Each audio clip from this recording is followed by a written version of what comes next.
Hello viewers, मैं मान सिंह चौधरी। इस भूमंडल पर बहुत सारे मनुष्य हैं जो अपनी दिनचर्या को बिगाड़ करके और अपने खान पान को न सुधारते हुए और उसमें अनियमितता वापरते हुए रहन सहन में अपने अनियमितता रखने के बाद में अपने लाइफ स्टाइल को चेंज नहीं करते और चेंज करते भी हैं और उसके बाद में जब वो बीमारियों से जकड़ जाती है तब जाके डॉक्टर की ज़रूरत लगती है। अगर मैं उनको थोड़ी सी समझाइश देना चाहूँगा कि अगर समझाइश देने से उनके लाइफ स्टाइल में चेंज आता है, उनको अपनी बीमारियों से निजात मिलती है, तो कोई बुरी बात नहीं है, अच्छी बात है। अगर लोग मेरी तरफ आकर्षित होंगे या मुझे देख करके वो अनुसरण करेंगे, मेरी बातों का अनुसरण करेंगे, तो निश्चित रूप से उनको फायदा होगा। लोग जब सोते हैं तो तकिया रखना चालू कर देते हैं। तकिया एक की जगह दो रखते हैं और बड़ा मोटा तकिया रखते हैं। बहुत सारे लोग तो लोड रख देते हैं, जिसको मसनद बोलते हैं, वो रख देते हैं और उसके ऊपर सोते हैं। तो वो अधबीच में जैसे बैठा हुआ सा मनुष्य रहता है। व्यक्ति ना सोता हुआ, तो उसको एक तो ब्रेन को जो ब्लड मिलना चाहिए तो वो प्रॉपर नहीं मिलता, और सर्वाइकल स्पॉन्डिलाइटिस, डॉर्सोलंबर स्पाइंडिलाइटिस, लंबर स्पॉन्डिलाइटिस, या बहुत सारे हिप जॉइंट के पेन, घुटने के दर्द, ये इनसे पीड़ित हो जाता है और वो अपनी लाइफ को खराब कर लेता है। हमें चाहिए कि अगर मान लो आप तकिया नहीं रखेंगे तो क्या जीवन नहीं निकलेगा? जीवन अवश्य निकलेगा और आपको तकलीफ भी कम होगी। हम अगर रीढ़ की हड्डी को थोड़ा फ्लेक्सिबल बनाएंगे तो निश्चित रूप से उसमें परिवर्तन भी आएगा। वो एक दूसरे से चिपकेंगे नहीं, क्योंकि ये हड्डियां एक 40 से 50 साल की उम्र में वहां पर यूरिक एसिड और कैल्शियम जमा होने लगता है हड्डियों पर, जिससे उसमें एक दूसरे से वो चिपकना चालू हो जाती है। जब वो चिपक जाती है और लोग कर्व लेके कुबड़े जैसे चलने लगते हैं, जब वो कुबड़ा चलने लगता है तो उसको लंबोसेक्रल स्पाइन में भी तकलीफ आती है और डॉर्सोलंबर स्पाइन में भी तकलीफ आती है। सर्वाइकल स्पॉन्डिलाइटिस भी बढ़ती है, जिससे सिर दर्द भी होता है और घुटने का दर्द भी होता है और साइटिका भी डेवलप हो जाता है। बहुत सारे लोग अपने खान पान में जो भोजन हमें नहीं करना चाहिए वो करने लगते हैं। अगर वो करने लगते हैं तो उसका सबका असर आंतों पे पड़ता है। आंतों से रिलेटेड हमारी किडनी, हमारा लीवर, हमारा हार्ट, हमारा ये लंग्स और गॉल ब्लैडर और पेनक्रियास वगैरह, इनमें सब में बदलाव आता है और उस बदलाव के कारण आदमी को कभी डायबिटीज हो जाती है, कभी एसिडिटी बढ़ती है, कभी गैस्ट्राइटिस बढ़ती है। उन गैस्ट्राइटिस वगैरह इन सारी चीज़ों, पेट के अनेकों रोग डेवलप हो जाते हैं। बहुत सारे लोगों के लिए गुर्दे खराब हो चुके होते हैं और उनको डायलिसिस की ज़रूरत पड़ती है। अगर वो डायलिसिस की ज़रूरत पड़ती है तो वो उसकी लाइफ एकदम ख़त्म जैसी हो जाती है। अपन चाहते हैं कि अगर मान लो थोड़ा सा परिवर्तन उनके अंदर आ जाए। जब वो परिवर्तन आएगा, लाइफ स्टाइल चेंज होगी, कुछ दवाइयों की आवश्यकता लगेगी। उन दवाइयों से हम उसकी किडनियों को भी ठीक कर सकते हैं, गॉल ब्लैडर को भी ठीक कर सकते हैं, लंग्स को भी ठीक कर सकते हैं और लीवर को भी ठीक कर सकते हैं। उनकी आंतों को भी बढ़िया ढंग से रख सकते हैं। हम हार्ट की तकलीफ़ों को भी उससे बहुत अच्छी तरीके से उनको चिकित्सा थोड़ी सी, अगर मान लो प्राइमरी चिकित्सा से भी हार्ट की तकलीफ कम हो जाती है। लोग कहीं एंजियोग्राफी कराते हैं और बाईपास सर्जरी कराते हैं, उसकी लगभग ज़रूरत होती ही नहीं है। पर चूंकि चिकित्सा विज्ञान इतनी तरक्की कर चुका है तो वो अगर एलोपैथी की तरफ जाता है तो एलोपैथिक डॉक्टर उसको एक ही चीज़ बताएगा कि आपको हार्ट मतलब ब्लड प्रेशर की तकलीफ है, हो सकता है कि आपका कोलेस्ट्रॉल बढ़ा हो। अगर कोलेस्ट्रॉल बढ़ेगा तो वो धमनियों में बहने से थोड़ी सा अटक के बहेगा और उसमें फाइबर्स जमा हो जाते हैं, जिसके कारण वो उसको हार्ट अटैक की तकलीफ होती है।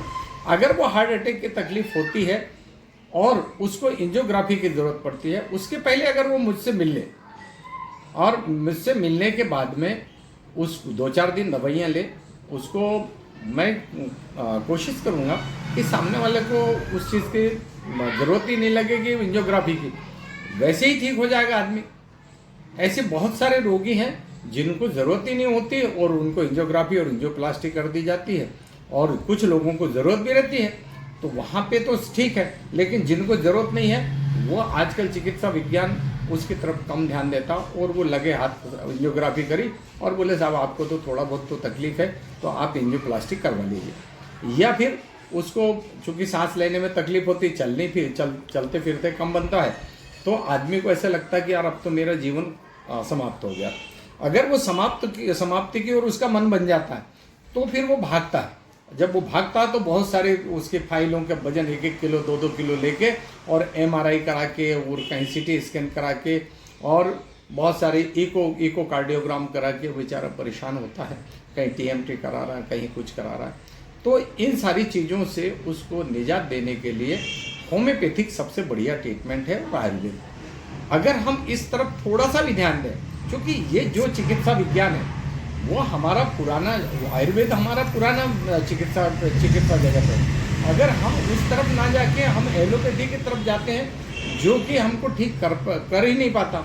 मुझे तो ऐसा लगता है कि जैसे इसका कोई इलाज, एलोपैथी में बहुत सारी बीमारियों का इलाज है ही नहीं, वो सिर्फ एक दिन के लिए ट्रीटमेंट करते हैं। जैसे अगर ब्लड प्रेशर है तो ब्लड प्रेशर की एक गोली खा लो, कल फिर खाना है। अगर उसको कोलेस्ट्रॉल बढ़ा हुआ है तो कोलेस्ट्रॉल को कम करने के लिए उसको एस्प्रिन टाइप की कोई दवाई दे दी जाती है और उसको एक दिन के लिए ठीक करता, अगले दिन फिर उसकी ज़रूरत लगती है। इसी तरह सोराइसिस के बीमारी का कोई इलाज ही नहीं उनके पास, लाख कोशिश करने के बाद में सोराइसिस का मरीज परेशान है। अस्थमा का उनके पास कोई इलाज नहीं है। अस्थमा अगर मान लो हो जाए किसी आदमी को तो बोले जो सांस की बीमारी है, जो सांस के साथ ही खत्म होएगी, मतलब सांस बंद और बीमारी खत्म, मतलब आदमी मर जाएगा और बीमारी खत्म हो जाएगी। अगर सर्दी जुकाम एलर्जी के लाख टेस्ट कराने के बाद में भी एलर्जी खत्म नहीं होती, हमारे पास ऐसी दवाइयां हैं जिनमें एलर्जी में भी आराम होता है, उसके स्पॉन्डिलाइटिस भी ठीक होगी, उसका पाइल्स भी ठीक होगी, उसको आंतों की तकलीफ है वो भी ठीक होगी। अनेकों रोग हैं जिनके हम चिकित्सा कर सकते हैं। बहुत सारे, जैसे इनेमिया है, अब वो प्लास्टिक एनीमिया हो जाता है और इनेमिया हो जाता है तो उसमें लीवर खराब हो जाता है, उससे डेवलप होता है तो जॉइंटिस हो जाता है। तो जॉइंटिस का भी साधारण सा इलाज है, कोई ज़्यादा क्रिटिकल नहीं है। अगर सिरोसिस आप लीवर जो अधिक शराब का सेवन करते हैं, सिरोसिस हो जाता है, लीवर बड़ा हो जाता है और कड़ा हो जाता है, वहाँ एब्सेस टाइप के भी बन जाते हैं, उनकी दवा भी हमारे होम्योपैथी और आयुर्वेद में भली भांति है और इसका इलाज किया जा सकता है। जिनको हड्डियों के रोग हैं और हड्डियों के रोग में विशेष तौर से स्पाइन के रोग, कंधों का दर्द मतलब और हिप जॉइंट का दर्द, साइटिका का दर्द और ऑस्टियोपोरोसिस वगैरह, इनसे बहुत ग्रस्त हो जाता है, उनके लिए ये साधारण सा व्यायाम है। छोटे छोटे व्यायाम से भी ठीक हो जाता है, नहीं होता तो उनके लिए दवाइयाँ भी हैं। अगर उन दवाइयों का सेवन करेंगे तो निश्चित रूप से उनको आराम हो जाता है। बहुत सारी चीज़ों तो ऐसे ट्रैक्शन देने से ठीक कर देता हूँ मैं, मेरे पास आता है और आदमी 5 मिनट में ठीक होके चला जाता है। तो आदमी अगर कुछ चाहेगा, थोड़ा बहुत एक्सरसाइज वगैरह कर ले और थोड़ा चले फिरे तो कोलेस्ट्रॉल भी उसका नॉर्मल हो जाएगा और हाथ पैर चलेंगे तो वो मूवमेंट में रहेंगे तो उसमें पेन भी कम होगा। लेकिन आदमी उस तरफ ध्यान कम दे पाता है, देता है, लेकिन अब जैसे अन्य बहुत सारे योग गुरु हैं, वो लोग भी इस तरफ मोटिवेट कर रहे हैं, लेकिन लोग अपनी लाइफ स्टाइल को चेंज ही नहीं करते। अगर वो चेंज करे तो निश्चित रूप से लाभ तो मिलेगा। मेरे यहाँ आने पे परामर्श निःशुल्क है और ये कम से कम 6 माह तक तो परामर्श निःशुल्क ही रहेगा। हम कोई ईश्वर नहीं है कि जो किसी को अच्छा या बुरा करे। मेरी कोशिश रहती है कि लोगों के चेहरे पर मुस्कुराहट आए। ये भाग्य की विडंबना है कि हम काम को कर रहे हैं। रोगी अपनी समस्याओं को लेकर डॉक्टरों के दर पर भटक रहा है, लेकिन उसको मंजिल नहीं मिल पाती और वो किम कर्तव्य विमूढ़ कभी इस डॉक्टर कभी उस डॉक्टर के पास जाता है, लेकिन उसको संतुष्टि नहीं होती। बहुत सारे रोगों में जैसे हड्डियों के रोग है, रीढ़ की हड्डियों का दर्द है, गर्दन है, पीठ का दर्द है, घुटनों का दर्द है, टखनों का दर्द है, ऑस्टियोआर्थराइटिस है, ऑस्टियोपोरोसिस है, कूल्हे का दर्द है, कमानीदार पीठ है, कंधों का दर्द है आदि, बोन की टीबी, ऑस्टियोमोलाइटिस वगैरह बहुत सारी बीमारियां हैं। ये इनका इलाज बहुत ही साधारण इलाज है और उसके लिए लोग मेरे से परामर्श ले सकते हैं, उसके लिए कोई शुल्क की आवश्यकता नहीं है। पेट की बीमारियों की जैसे कब्ज की शिकायत है, एसिडिटी है, अफारा है, बदहजमी है और गाल ब्लैडर का स्टोन है, किडनी स्टोन है, पथरियों का दर्द है, प्रोस्टेट की तकलीफ है, पेशाब में जलन है, पेशाब का ना रुकना, कपड़ों में पेशाब निकल जाना, सर्दी, खांसी, एलर्जी, दमा, ब्रोंकाइटिस, नाक बंद हो जाना, सांस की बदबू आदि रोग हैं। मसूड़ों की तकलीफ है, जैसे पायरिया हो जाता है, पायरिया में आदमी के मसूड़ों से खून निकलने लगता है, उसका अपने पास परमानेंट इलाज है। अगर हमारी दवा लेंगे तो दवा लेने पे तो उसको ब्लीडिंग होना ही नहीं है और वो बिल्कुल बढ़िया हो जाएगा। बहुत सारी जगह ब्लड प्रेशर, कोलेस्ट्रॉल का बढ़ना, हार्ट अटैक, डॉक्टरों द्वारा ऑपरेशन की सलाह दी गई हो। खून की खराबी के कारण बहुत सारे रोग होते हैं, सोराइसिस, चर्म रोग, कान के रोग, बहरापन, हाथों पैरों का कांपना, डायरिया, दांतों से खून मवाद आना, पायरिया, पाइल्स, हाइड्रोसिफेलस का भी बहुत अच्छा इलाज हमारे होम्योपैथी में है और वो आदमी वो बच्चे परेशान होने से बच जाएगा जिनका सिर बड़ा होता है, पिलपिला होता है और उस पिलपिले सिर को लेके उसकी माँ वो रात भर सोता नहीं है। डॉक्टर उनको एक ट्यूब डाल देते हैं जिससे बाईपास करके वो पानी जो है ना, सिर का पानी निकाल के और बाहर कर देते हैं, लेकिन उस बच्चे को आराम नहीं होता। हमारे पास हाइड्रोसिफेलस का भी बहुत अच्छा उस बीमारी का भी समाधान होम्योपैथी में बहुत अच्छा है। पेट में पानी भर जाना और फेफड़े में पानी भर जाना ये आम बात हो गई है, लोगों को उस चीज़ की भी तकलीफ है। कम दिखाई देना, मोटे मोटे चश्मा, दोहरा दिखाई देना, मोतियाबिंद, कांच बिंदु आदि बहुत सारे रोग हैं जिनको ऑपरेशन की आवश्यकता नहीं होती है। प्रसूति में भी मैक्सिमम ऑपरेशन की ज़रूरत नहीं होती है, नॉर्मल डिलीवरी भी हो सकती है। अब चूँकि जिस अस्पताल में पहुंचते हैं उस अस्पताल के डॉक्टर के द्वारा उनको बहुत सारे सवाल ऐसे करते हैं जिनसे उनको मरीज घबरा जाते हैं और घबराहट में वो ऑपरेशन के लिए स्वीकृति दे देते हैं।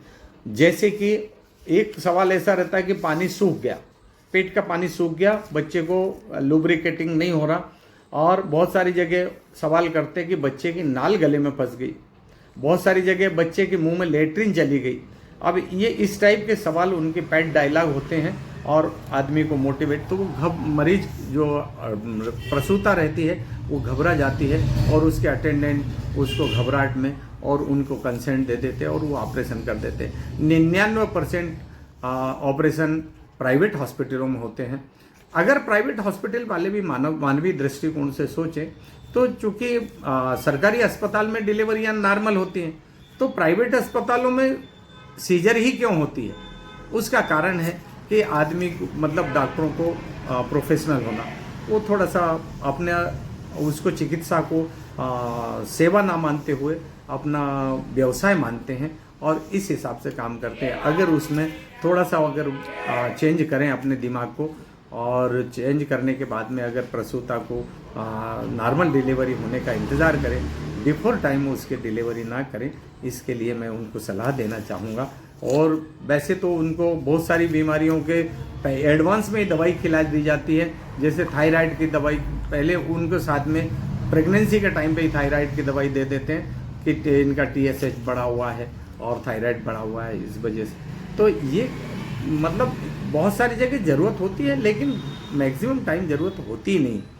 लेकिन डॉक्टर उसको कि बच्चे को ना हो, उसके लिए ये दवाइयाँ पहले से प्रोवाइड करते हैं।